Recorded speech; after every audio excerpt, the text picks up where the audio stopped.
younger here, and the way that somebody would wash their dishes would be they would fill the sink with soapy water. Mm-hmm. They would put their dishes in the soapy water. They would scrub the dishes, and then they would just take the dish and put it in the drying rack.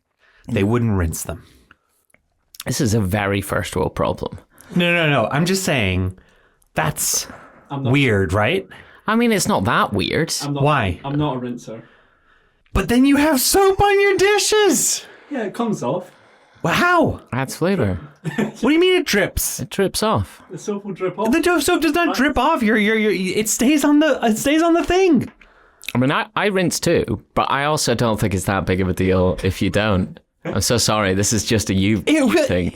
When you pour water in your glass, you get what I just experienced, and you get freaking. That's why when you get a glass, you give it a little rinse before you. No, you don't. No, you don't. You have people come over. You have people come over, and you're like, "Oh, would you like a drink? Oh, I'll pour you a soda." You don't take a cup, and you're like, rinse it out. Hang on, let me rinse it out first. Unless you haven't used it in months and it might have dust in it. You take it out, you sounds like right in there. I mean, it sounds like you're just not pre-rinsing your glasses. You're missing the pre-rinse step. The rage. I just don't understand. I don't understand what this world's come to. I don't understand this country. God damn it. Anyway, all right. Big size. Welcome to the Ancient Robot Games podcast. As always, I am Dougal. And I'm Gelb. And I would define you as a board game maker with a wonderful haircut, which looks great, and a beard. And seeing as we're talking about definitions, very little clothing, it's very, that was the worst segue ever into talking about definitions of board games and most types and how people define board games and a specific definition of board game that we'll kind of go over today. I was so fascinated when I started getting into this, especially from a designer perspective, about how so many different genres of games have emerged, not only from a thematic perspective, but from a mechanic perspective. So much so that for a certain type of person, they can walk up and I did this with one of my like demos at UK Games, and I just started saying, so it's an abstract strategy worker placement tile laying game, or like, no, it was a tessellating tile worker placement game, and that was enough for someone to be like, oh yeah, I'm interested in learning more, or nope, not interested. And that's a bit wild to me. But yeah, it is pretty insane. But one of the types of games that seem to be or seem to elicit quite an intense reaction, surprisingly, amongst a lot of people, is the topic of abstract strategy games. Yeah, hugely. I mean, how would you define what an abstract strategy game is? Well, every game, technically, is an abstract game because it is an idea, an abstraction of something, whether it is building a city. You do not physically build a city in a city building game. A Euro game is abstracted into kind of lots of moving parts and moving resources around and things like that. As you say, a tile laying game is probably a slightly better definition of games because it is focused on the actual action itself and what you're doing. But I think we fall into a lot of holes in board game definitions in the same way that video games have done so. It's a first-person shooter. Well, that means I see it from first person and I shoot things. Well, yes, but also it's all of these other bits and pieces. And you get these narrow definitions originally when something is starting out. It comes at the early days of what that game is. And unfortunately, it kind of stretches on and goes beyond that point, and it becomes really, really difficult to actually fit things within that category. So I would describe abstract games specifically as something focused upon pieces and movement of pieces without a theme directly attached to it. Now, that can mean that the game itself is themed. For example, something like Onitama, which is themed around being samurai and martial arts. Aster, which is coming out soon, which is about spaceships and moving things around. Is your bribery money? Thank you. All that sort of things. But essentially, the gameplay itself is taking a piece and maneuvering that piece to usually gain some form of advantage over an opponent. One of the classics, of course, being chess. Chess being themed around, well, yes, you are a court and soldiers and things like that. But really what you're doing is moving those pieces, and those pieces are moving differently so that you can capture your opponent's king or force them to surrender. I say the original. There have been many, many originals way before that with Senet and things like that from ancient Egypt and the backgammon, ancient games. I'm gonna call it there. Doesn't count. Why does Royal Game of doesn't count because of how it's used. It's a dice based game. It's moving. Oh, so it's no longer. Well, it is. Ankara. I think we'll cut all of this out, but I think it's really interesting. Royal Game of we don't have proper rules for. There are rules that have been made recently for it, but it's not really doesn't really count. I see. No, that's fair. Backgammon. Fair. Backgammon is ancient. Backgammon does definitely count. I would say as well, Go, of course, being one of the original ones, going way back when, which is simply white and black pieces. And I think that's where a lot of these have come from on a grid, is how to play a interesting and usually very competitive game against one other person, usually with abstract games, but we'll go over a couple of things that kind of can change that up, with the goal of competing against someone else. The way I'd kind of think about abstract games is maybe a heightened level of abstraction than most, most board games, and I think some sort of way, like a lot of common elements, at least to me, is that they use usually deceptively simple pieces, simple looking pieces, like chess pieces. Everybody kind of understands all of those pieces, but like a pawn is just a little round knob. A Go, as you were saying, are little. I think it is a strategy game, but you could impart a whole bunch of different themes if you really wanted to. Doesn't need it though. Backgammon is quite interesting as well, but like there is something inherently old feeling about them, as if these are the there's only one level up in terms of what it is that they are supposed to be hearkening back to. The Hnefatafl, I think is a really fun example of an abstract game that when you explain what it is or what the kind of theme is and where it came from, feels very appropriate on a cultural kind of level. It's also called Viking chess, and it is asymmetric because one player starts off on the outside and they are trying to raid the kingdom, whatever, the village inside, and then the other player is inside and their king is trying to escape. And so it's very much, as soon as you hear that and you think that, and you find out that it's a Viking game, you're like, well, yeah, that tracks.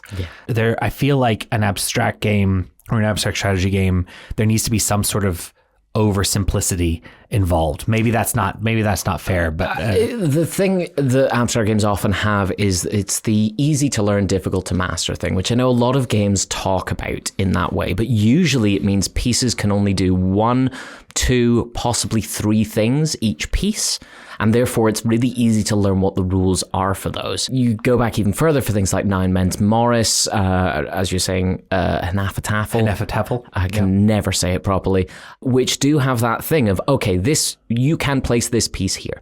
What it ends up being with all of these games is you understand it very quickly as to how to play. Yes. But how to play well is a completely different thing, and it usually opens up over time as to strategies and how these things work and the best way to do it, with the simplification being purely mechanical, whereas the longer term play of the game being a much more, I don't want to say abstracted side of thinking about things in the long term. It's usually not a game that is reactionary. It's not a game where you play based upon what the person's last move was. It's about seeing the possibilities of your moves, seeing the possibility of their moves, and working towards a goal yourself, whilst also trying to restrict their ability to do so.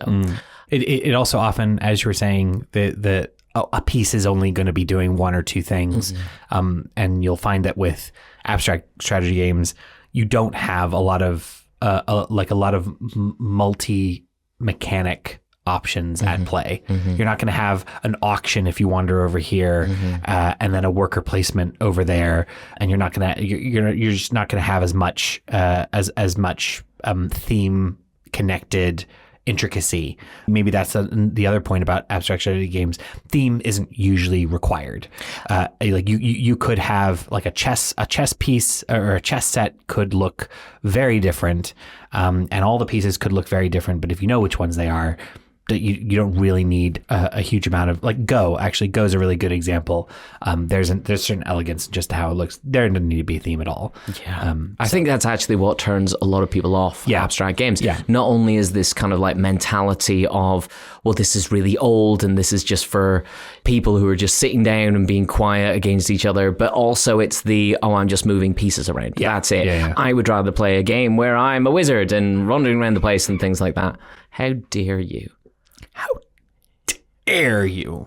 I would rather play a game where I'm a wizard or a dragon, or I'm moving dragons into cafes and making them make coffee for me or something like that, rather than, I'm just moving a piece around. So it can seem very dry. And I think there's also the problem with the mentality of abstract games, which is inherent to the design itself, which is when someone gets good, it is hard to play as a new player against someone who is already good at something. I think that is easier with bigger board games with more rules, where you can at least work on getting better in certain ways and moving stuff around.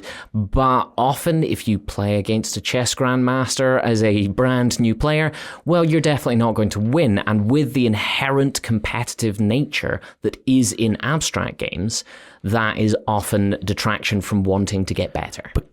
So could an argument though against that be that a lot of abstract strategy games that are incredibly well known also just happen to be very old, and therefore the if we're going to literally be abstracting, the purpose of a lot of these games was initially competitive competition, a stand-in for battle.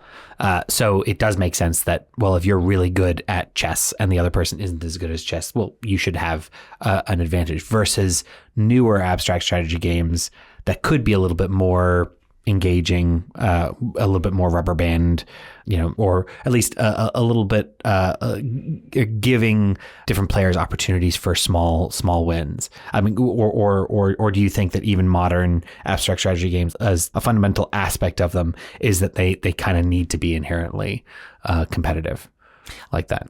I guess what the abstract side of it is, I haven't seen a cooperative abstract game because I don't think that will be very engaging. I think there is something about the competitive nature of abstract games. As you're saying, it has been going for a long time, and the better you are at battle, the better you will be at chess sort of mentality is still there. And it is actually very important. It's what actually makes, I said actually too much, it's what makes an abstract game compelling long term. It's why chess has lasted. It's why Go has lasted, because there is that grand masterable ability. There is not a final point where someone will stop playing chess because they've completed it.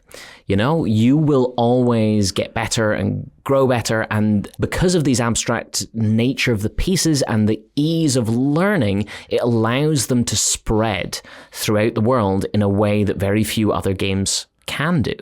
It's where I think even a lot of things like Catan, which a lot of people would say it's not an abstract game and it is reliant on trade and things like that for sure, but has been able to spread across the world because it's roads and houses and people understand that. Yeah. I think with chess and Go and other things like that, people understand the pieces. They create their own kind of space to live in, and that is what people engage with. And the fact that I can take a chessboard to the other side of the world, pull it out somewhere and ask someone for a game, and now most of the time we'll probably not have to explain how all the rules work, is incredible. And I think that is the reach of abstract games. It is both its positive and its negative.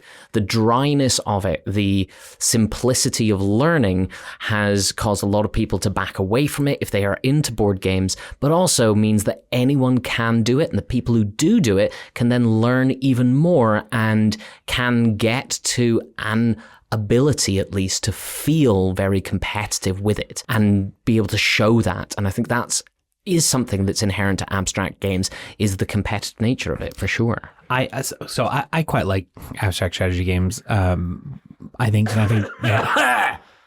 Sorry. Start again. I quite like abstract strategy games. As you know, been working on Aster and a few others like that. I personally, I quite like the simple rules. I have a big problem with big rule books. They just really drain my energy before I get a chance to start something, and I don't necessarily see them as static or oversimplified. I do think that there's a certain elegance in a lot of these cool games that's timeless, and I really like seeing new ones that, like, Enthroned. You showed me Enthroned, for example. I mean, the actual design of it is modern, but you could imagine that played on a wooden board and only with 2 colors. I think 2 colors would work.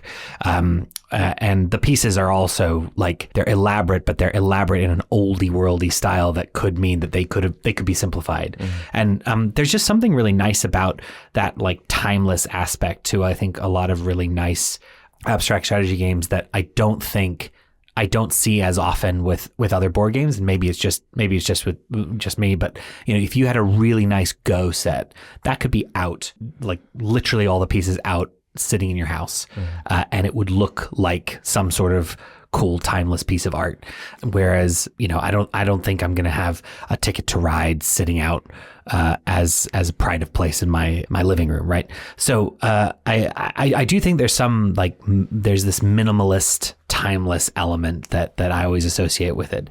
But going to what you were just saying, this has been a bit of a challenge for me personally when going through Aster, and it's because I do love the aspect of these minimalist pieces, a very heavily abstracted board. The board for Aster is a sacred geometry shape called the Seed of Life. So it's a bunch of circles. And I love the fact of, like, well, you're asking the player to pretend that those are light streams and they're flying across streams of sunlight, but it could have been anything. But the challenge, though, is because it's also a modern game, I don't want it to be quite as singular dimensional as something like a chess, because of the negatives, but while trying to hang on to any of the positives that I can. So, like, Aster, if you play Aster, there's a lot of rubber banding going on there. If you are a superior player, you will still probably win. And so there are tactics involved, but it's actually quite a tight game. So that means the person that you are against is probably going to get 1 or 2 Asters, during their game, so they're going to feel good in some way, and that's one thing that we really struggled with kind of going through that, because that isn't as common with abstract strategy games. And so I'd like to think that the hardcore competitive nature might just be an older, a relic of the fact that a lot of these awesome games are very old. But you're right. Like, it's a challenge in terms of how do you balance that in a way that keeps people engaged, is accessible to people, but also isn't bland and doesn't turn into a little algorithm where someone's just allowing the game to play itself. Yeah, it's a hard thing. I can only imagine to make a new abstract game, because it is coming off so many years. It is the probably oldest type of board game outside of throwing bones on the street, which is dice. Knucklebones was great, but it's, apart from that, it really is very little randomness. Most abstract games are purely deterministic, which is one move does one thing, you know what that is, you can see your opponent's possibility for doing the same thing. I would never add in something. There's a newer game called Coda 63, which has an abstract nature to it, just moving pieces around a board, very much like Stratego or something. But there is a lying and bluffing involvement with the game itself, and I therefore wouldn't call that a abstract game. It's one of those ones that feels like the definitions have been stretched as much as possible, and that niche is filled. There's so many abstract games that are doing different things, but every time I play a new abstract game, it makes me so happy, because it's something different mechanically. And I think there are still loads of places to go mechanically with abstract games. I find it really hard to get other people to play them because I do think it is got that dry nature to it, and it's such a shame because there's so much that can come from the current abstract games. It's also interesting how people find them very dry because there's not a lot of action or imagery in there, and yet RPGs are very popular. And there's a lot of imagination that goes into playing certain types of games. But it just seems like with abstract strategy games, this idea that, well, maybe you can't then use your imagination to make it more interesting to yourself. The imagination in RPGs is probably inherent within the gameplay design of it, though. It is pure imagination driven actionably. Yeah. Whereas if you wanted to imagine that your chess pieces are something else entirely, you totally can, but it's not going to affect the game and it's not going to be involved in what other people are doing. With chess and Go, I love Go. I'm very bad at Go, but I do love it. I think it's really, really clever for putting a piece on a grid is essentially what you're doing. But I've been really enjoying taking other abstract games and looking at how they have been changed or where it has come from and things like that. I mean, there's some more direct ones that I'd always point people towards. Things like Paco Sacco, which is also known as piece chess, which uses almost the same pieces as chess, except they're little kind of yin-yang around the bases because it is based upon the idea that you move pieces like you would a chess piece, but when you capture another piece, you're not knocking it off the board. In fact, now the pieces are they're dancing together. So they're basically locked together, and you can still move it as your color piece, and they can still move it as their color piece. So what happens is if you have a piece on its own, it can then replace a dancer in that connected piece. So say you have a knight, you can move into a piece that is two pawns together. You can then replace the knight with your pawn, and that gives you a chain movement with your pawn that was connected together. So what ends up happening is you create this kind of small chain to go and dance with their king, with that being the goal of it. Essentially the same as chess, which is to capture the king, but played in a completely different way. And I think seeing games that have taken something, realizing where that's come from, and then gone, oh, they've changed it like this, that's really, really interesting for me. There's another chess adjacent game that's changed chess that I've seen a few times at UK games. It's called Kaiser. I don't know if you've played that. No. But it's a board where every piece is a pawn, but you have different tiles, and the tiles are the chess pieces, and they get placed in random parts of the board.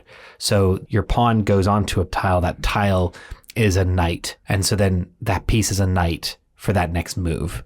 Oh, wherever the tiles stay there. The tiles don't stay connect there. to the thing. So really if you you determine the tile at the beginning, you put random tiles on so that at specific spots, so that you're then affecting the gameplay that way. It's super clever. Yeah. So interesting, like really interesting. Just a slight variation that just changes it quite considerably. I mean, that's all it takes. I'm always reminded of Onitama, which is a 2-player abstract game where you are playing blue or red pieces. Essentially, you've got 4 regular pieces and a master piece. If you can capture the other person's master, you win, or if you can get to where their master starts, you win. But the pieces have no inherent movement. Instead, the movement is driven by a set of 5 cards that you have, with 2 in front of you, 2 in front of your opponent, and 1 set to the side.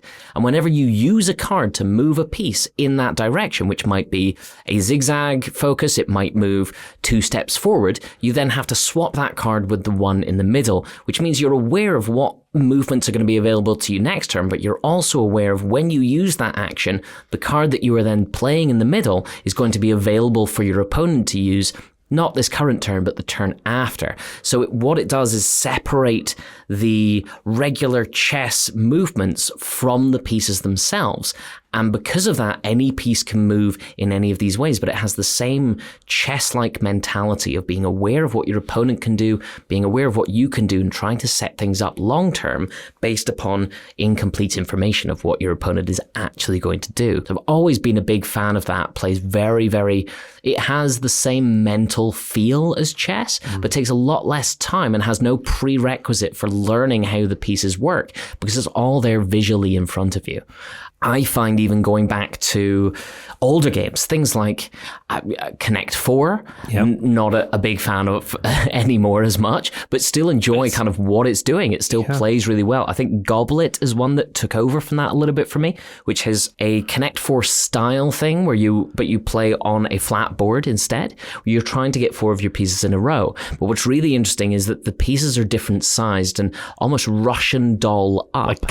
Like cups. So you will place your big ones first, and of course you can move big ones to cover over ones of your opponent's ones, meaning that you will now have part of that 4. However, if you have to move it again, well, you're releasing your opponent's ones from beneath it. So you have a little bit of that kind of memory side to stuff as well as playing things through, but a genuinely great abstract game.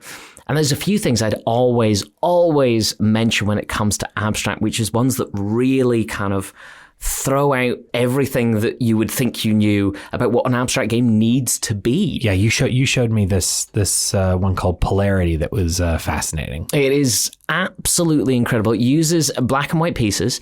However, they are all magnets, and it's one of the strangest things with the idea that in the rule book it says, here's the rules, but also don't read the rules really, because this is a game by feel. And it purely is, because what you end up having is some of your pieces on the board, and your goal is to place these so that the magnets float on the magnetic fields of the flat ones on the board. They kind of rest. They're kind of at an angle, and they're like sitting there and resting. It's a really weird thing where it is a game played purely by feel. There is a lot of skill to it, but it's not purely dexterity skill. There's a mental side to how you're placing these things, because if anything ever sticks to another magnet, you've got to take it off the board, with your goal being to get rid of all your pieces.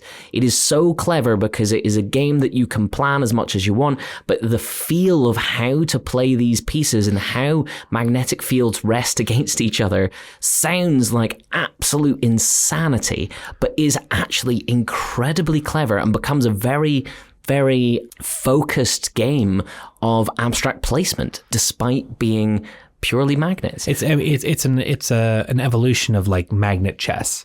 Yeah. Which if anyone has seen that, it's usually a bunch of like magnetic stones with a bit of string as the circle, and you're just literally placing stones to try and get close without them snapping and connecting with one another. There's a modern version of it in the UK called Cluster, which is really great.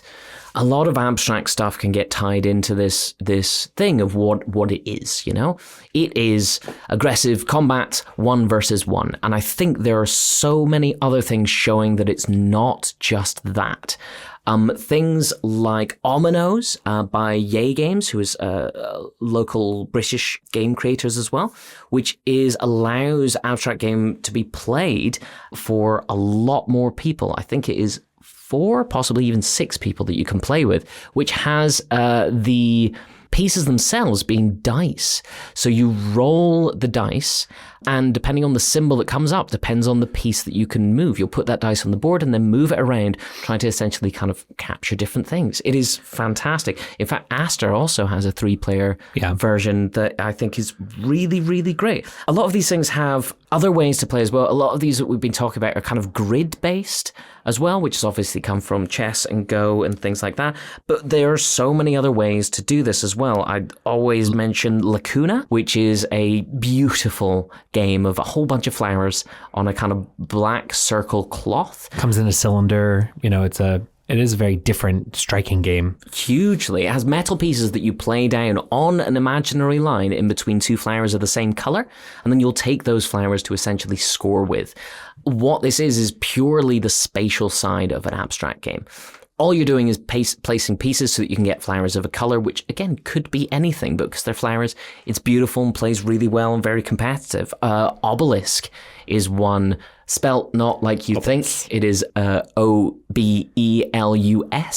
It is a super clever 2-player game of placing down sort of 4-sided dice, I guess, in placements with them being able to move over other people's pieces but not your own, trying to fill up the little cycle of obelisks Yeah, that you can place them on. They're little cards. They're little cards. Yeah. They're, again, beautiful, but it's super quick, like 5-10 minute, but very, very clever game trying to restrict your opponent from having any movements. And then even going further into Seasons of Arcadia, which has become one of my favorite things, essentially based off, I guess, drafts in a way. You're playing as the lords of a season, so you will be the lord of spring or the lord of summer, and you'll have a bunch of pieces. Your goal is to get all of your pieces onto the board. The interesting thing is you can place a piece on the board, that's your turn, or you can move a piece, and it can either move one space or it can leap over another piece, and when it does, you can kind of chain those leaps like draft over multiple pieces, take them off the board and replace them with your own. But the really clever thing about it is that you can only do that with the following season. So spring can capture summer, summer can capture autumn, autumn can capture winter, and winter can capture spring. But you cannot capture or leap over pieces of any other season. So when you're playing a two-player game, you're playing with two alternating seasons, with spring and autumn. But you can even play this 3 or 4-player with everyone playing their different bits, which enables really strange things like almost teaming up with someone else, knowing you cannot affect each other, but working on ways to block other people. But there is only one winner, so trying to find a way to get advantage over other people based upon that spatial movement. And I think it's the one thing that we didn't really talk about as a definition for an abstract game, but spatial movement is inherent to abstract games as a whole, which is your ability really to read the, for lack of a better word, battlefield, and to judge the best positioning for things you are placing and to stop your opponent doing the same. Yep. There's a lot of them play upon this restriction idea. I mean, particularly Go, when we come back to that, playing to restrict your opponent's ability to do things is just as important, if not more important, than playing your own for your own benefit at that time. I am a big fan of abstract games. I can never say it properly. It is called Chinese chess, but Zhangqi is how I know it as. One of the great abstract games of all time as well. Truly fantastic. Even go to Choji as well. I would be a big fan of. I hate it. I hate it because it's really good and because you basically play very similarly to chess, but you can airdrop your pieces into the back of your opponent's board once they're off. It irritates me because I never see that coming, but it is truly brilliant. And I think there is definitely something to be said for more abstract games coming out where there is still so much space to grow within that and get people interested in playing a game that sits on that, less about seeing all the resources coming in, less about victory points, less about how do all of these mechanics tie together, and more about that mental sort of 1 versus 1 or 1 versus 3 or 4 side to how to just with that pure objective of how to win. And I think that is really engaging mentally and a lot of fun if you get someone who is willing to kind of jump in with it with you. Any other abstract games that you would like to recommend that people would pick up and try?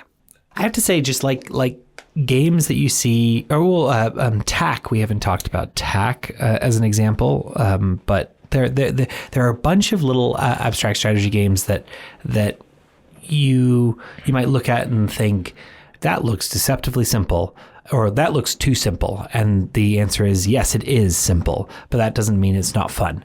I think a lot of people think, well, it looks so simple, it's probably tic-tac-toe, or it's probably checkers, or it's probably a bit too simple.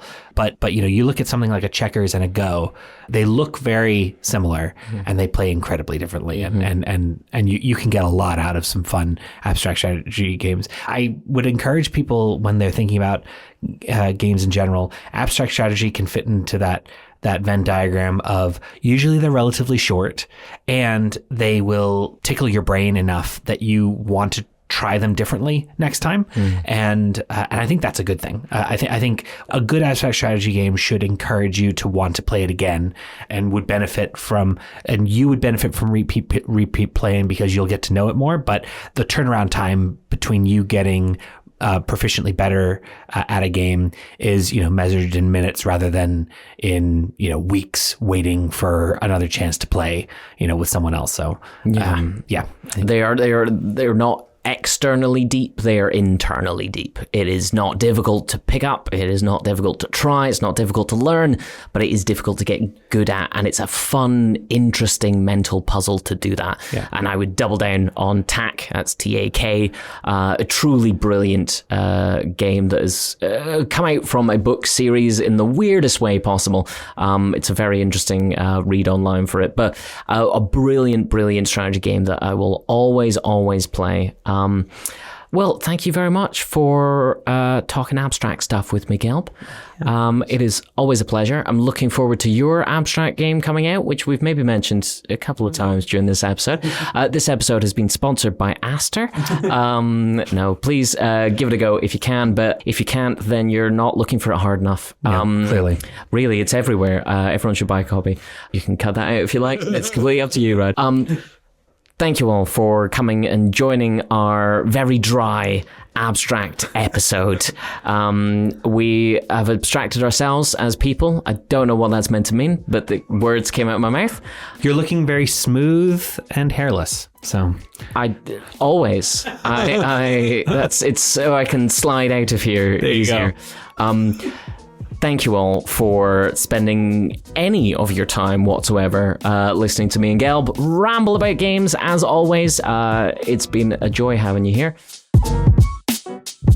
If you got any problems, you got any queries, if we didn't talk about your favourite game and you want us to, if you are having a date and you need help as to what to play on that date and where to play, I am totally up for that. Gelb is up for that. But if you already have someone else planned to go on the date with, please let us know your questions, queries, anything else you want to say at ancientrobotpod@gmail.com. Thank you for listening to the Ancient Robot Games podcast. As always, I have been Dougal. And I am Gelb. And this has been recorded and edited by Ryan Scott. If you liked this, or didn't... Even if you didn't, please let us know in the comments or via email or Pigeon, if you got Pigeon. Follow us wherever you get your podcasts. And if you like us, drop us a line. And if you don't, do this really, really cool thing where you press follow or like. It actually works against us. So we'll still get the message. Thank you very much for coming and listening with us. And we'll hear you next time.